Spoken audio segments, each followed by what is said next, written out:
Kada meteorolozi najave dan kao danas, 38 stepeni, Aranđelovčani traže spas pored vode. Jedno od omiljenih, ako ne i najomiljenije mesto za rekreaciju, razonodu i osveženje naših sugrađana i okoline je svakako kompleks bazena u Garašima koji pripada Sportsko-rekreativnom centru Šumadija. Mi razgovaramo sa Markom Jaćimovićem, upravnikom kompleksa bazena.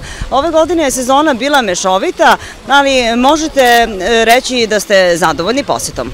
Zadovoljni su posjetom, naročito zadnjih dana kada je temperatura naglo skočila i drži i dalje i najavljuju sve do srede faktički. Mi smo ovaj vikend ostvarili možda do sad za zadnjih 20 godina koliko ja radim ovdje najveću posjećenost što se tiče bazena Garaša i kompleksa celoga.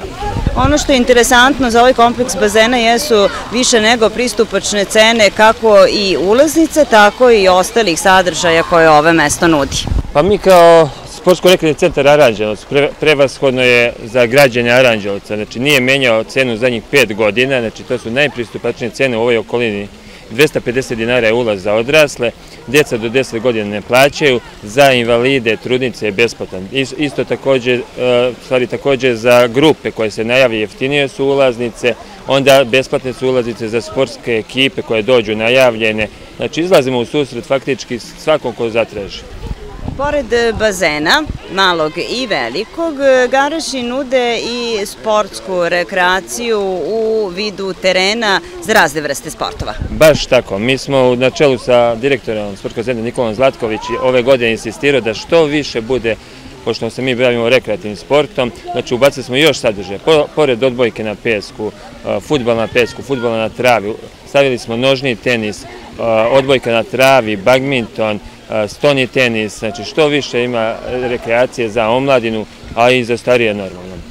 U ove godine je kompleks bazena lepši nego ikada, dosta je i sredstava i truda uloženo da bi ovo sve izgledalo reprezentativno kao što i vidimo na licu mesta. Baš tako, ove godine moram prevashodno da pohvalim zaposlene radnike u sportskom centru koji su stvarno svojim radom, znači više radom nego nekim sredstvima, uspjeli smo da sredimo veliki bazen, da uradimo okolo ploče da bude što bolji pristup, mali bazen je kompleksno urađen, onda je urađen na proširenju kompleksa da bude što više zelenila, zasađeno je mnogo cveća, drveća, znači ljudi koji dođu ovdje prevashodno vole prirodu, znači da to bude opušta, bude, što bi ja volio kažem, anti-stres, da dođe čovjek da se opusti, da ne bude što manje betona ovdje. Znači da čuvamo prirodu i onda će nam priroda vratiti ovdje uvek svežije, bar 3-4 stepena nego u gradu. Kapaciteti i mogućnosti ovog mesta su brojne. Sportski centar i razmišlja o tome da proširi ponudu u smislu da do godine možemo očekivati i neke nove sadržaje.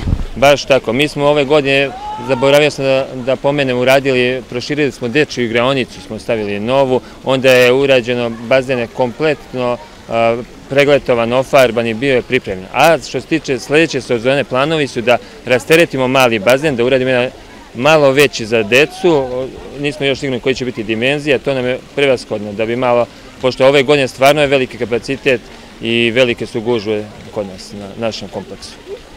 Marko Milović je jedan od spasilaca koji su zaduženi za ono što je pored lepog ambijenta i osveženja također bitno kada se ode negde na bazen, a to je bezbednost. Zadatak spasilaca nije lak, ali i posetioci i kupači treba da znaju neka određena pravila ponašanja kada dođu na bazen. Koje su to pravila koje treba poštovati? Tako, najvažnije je poštovati pravila kao što su zabranjene skakanje u vodu, zabranjene su maske, gume za plivanje. U principu gume su zabranjene, dešavaju se utapanje kad deca propadaju, maske su zabranjene zbog nosa jer je zapušen nos, deca kreću da gutaju vodu i tako počinje davljanje. Što se tiče skakanja, mere bezbednosti kad su velike gužve, da neko ne skoči na nekog i kao što kažu, najbolji spasioci su spasioci. Mere prevencije su da upozorimo ljude da ne skaču, da ne koriste maske i da ne koriste gume. Jeste li imali puno posla ove sezone? Pa vikendi su jači dani, dođu dosta ljudi, ali sve je mirno, držimo sve pod kontrolom, tako da nema puno posla, hvala Bogu. Što se tiče pripreme pre ulaska u vodu, da li treba podsjetiti kupače da se u vodu ne ulazi vruć ili su već upoznati sa tim podacima? Naravno, dešava se da ljudi žele da skoče direktno u vodu, ali upozoravamo da treba prvo da se nakvase, naravno zglobovi, najvažnije je vrat, u vratu ima najviše tih receptora za toplotu, nakon toga slobodno mogu, voda je topla i dobra, tako da nema problema, nismo još imali problem s tim.